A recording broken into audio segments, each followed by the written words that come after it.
കോഴിക്കോട് കോർപ്പറേഷനിൽ ചരിത്രത്തിലാദ്യമായി കേവല ഭൂരിപക്ഷമില്ലാതെ LDF. KPCC general secretary PM നിയാസിന്റെ പരാജയമൊഴിച്ചാൽ നില മെച്ചപ്പെടുത്താൻ കഴിഞ്ഞതിന്റെ ആത്മവിശ്വാസത്തിലാണ് UDF. അതേസമയം UDFന്റെയും LDFന്റെയും സിറ്റിംഗ് സീറ്റുകൾ ഉൾപ്പെടെ കടന്നുകയറിയായിരുന്നു BJPയുടെ തേരോട്ടം.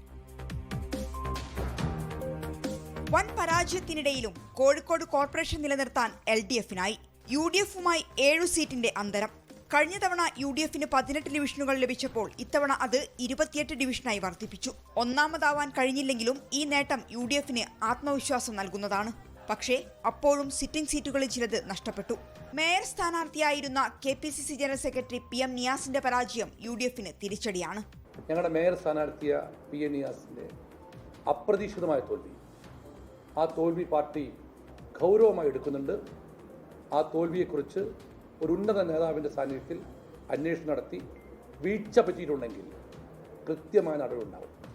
LDFന്റെ മേയർ സ്ഥാനാർത്ഥി CP മുസാഫിർ അഹമ്മദിനെ പരാജയപ്പെടുത്തിയുള്ള SK അബൂബക്കറിന്റെ വിജയം ഗുണം ചെയ്തെന്നാണ് വിലയിരുത്തൽ. അതേസമയം മേയർ ബീന ഫിലിപ്പിന്റെ വാർഡ് പിടിച്ചെടുത്തുകൊണ്ടായിരുന്നു NDAയുടെ കുതിപ്പ്. UDFന്റെയും LDFന്റെയും സിറ്റിംഗ് സീറ്റുകൾ കൈയടക്കിയുള്ള വിജയം വരാനിരിക്കുന്ന നിയമസഭാ തെരഞ്ഞെടുപ്പിന് ആവേശം നൽകുന്നതാണ്. കോഴിക്കോടിനെ സംബന്ധിച്ച് പറയുകയാണെങ്കിൽ ഇരട്ടിയിലധികം സീറ്റിൻ്റെ പിന്തുണ ഇത്തവണ കോഴിക്കോട് കോർപ്പറേഷനിൽ ഞങ്ങൾക്ക് ലഭിച്ചിരിക്കുന്നു.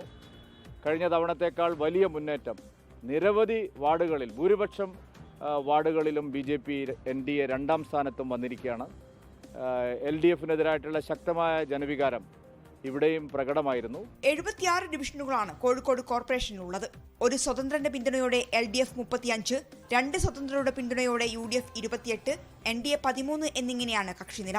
24 കോഴിക്കോട്. ലോകത്തെവിടെയായാലും ഏത് സമയത്തും 24 വാർത്തകളും ഓഗ്മെന്റഡ് റിയാലിറ്റി പാക്കേജുകളും എക്സ്പ്ലെയിനറുകളും വിശദമായി കാണാൻ ഞങ്ങളുടെ YouTube ചാനൽ നിങ്ങൾക്ക് സബ്സ്ക്രൈബ് ചെയ്യാം.